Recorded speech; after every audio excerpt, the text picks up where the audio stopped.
A ansiedade pode levar à depressão? Isso é uma pergunta muito interessante que muitas vezes me fazem, e isso é uma verdade muitas vezes, porque a ansiedade e a depressão compartilham mais ou menos, do ponto de vista bioquímico cerebral, as mesmas questões etiológicas, ou seja, desregulação na transmissão de serotonina, noradrenalina e dopamina.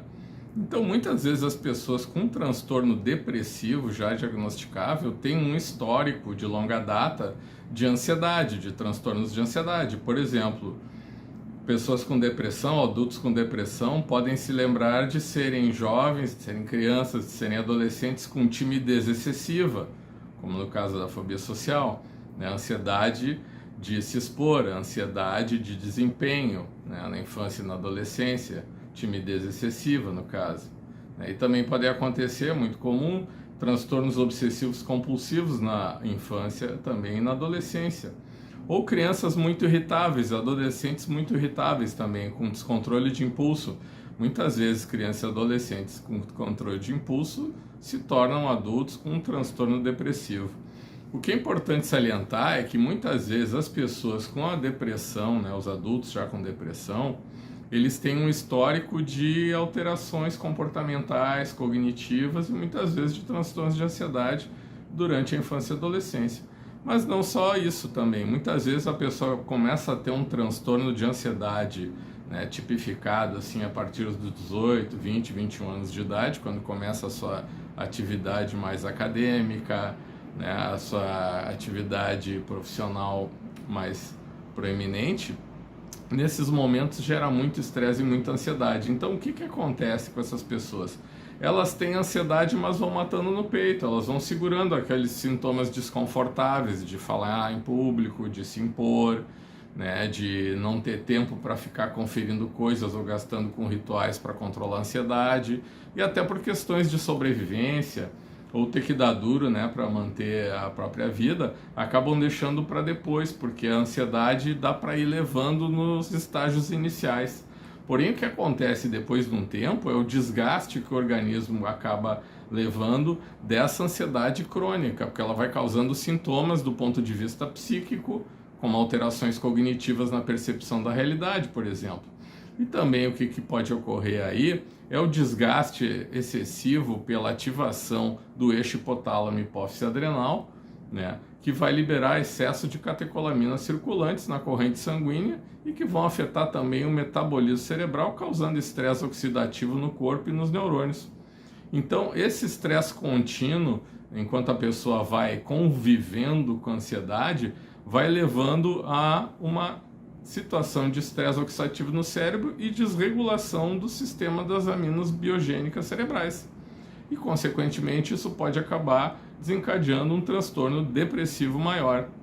Muitas vezes também a gente recebe no consultório pacientes com depressão grave, recorrente já, né, refratária a tratamentos anteriores, e depois de conseguir estabilizar o quadro, começam a aparecer sintomas de ansiedade que muitas vezes o paciente, por um longo período experimentando sintomas depressivos, não lembrava que tinha, como por exemplo, conferir portas, gás, luz, água várias vezes, né, 2, 3, 4 vezes, ou seja, reaparecendo sintomas de toque, ou timidez, dificuldade de se expor em público, ou sempre achar que o que está fazendo está ruim e inadequado, que é uma coisa mais típica da ansiedade de desempenho e da fobia social.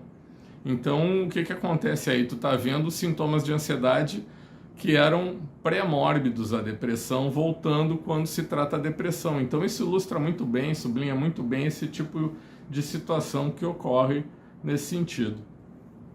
E em muitos casos aí, né, as ansiedades também não muito bem tratadas, né? Muitas vezes a pessoa chega lá com transtorno de pânico com agorafobia, há 10, 15 anos, fica usando um antidepressivo serotonérgico, né, um inibidor seletivo da recaptação de serotonina, mas não para com o benzodiazepínico, né, fica tomando clonazepam, o alprazolam, o lorazepam, o bromazepam, etc., de noite ainda para dormir, para manter a ansiedade, e acaba tendo uma não melhora desse quadro ansioso. Tu não trata o quadro ansioso e, consequentemente, acaba levando o quadro depressivo. porque os benzodiazepínicos são depressores do sistema nervoso central e o uso contínuo deles também pode desencadear a depressão, tanto quanto sintomas de ansiedade, de transtornos ansiosos não tratados, né? Então é muito importante ter isso em mente, esse contínuo entre ansiedade e depressão. Muitas vezes eu explico para esses pacientes, né, que experimentam os dois transtornos, que é como um poço. Na metade do poço, até a metade do poço é ansiedade, na metade para baixo é depressão. Então todo mundo que tem ansiedade não necessariamente tem depressão, mas quando a pessoa está deprimida, ela já passou pela fase de ansiedade para chegar lá embaixo do poço, né? Então é uma analogia que eu faço mais ou menos nesse sentido. Ansiedade levando à depressão, e muitas vezes tratando a depressão acaba aparecendo a ansiedade, né?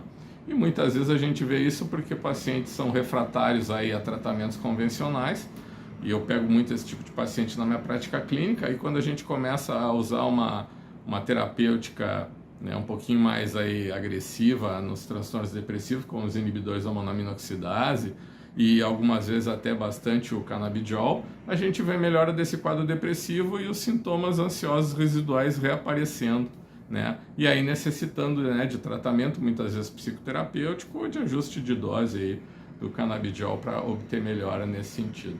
Tá ok? Então espero ter aí ajudado a compreender essa situação aí envolvendo o contínuo entre ansiedade e depressão.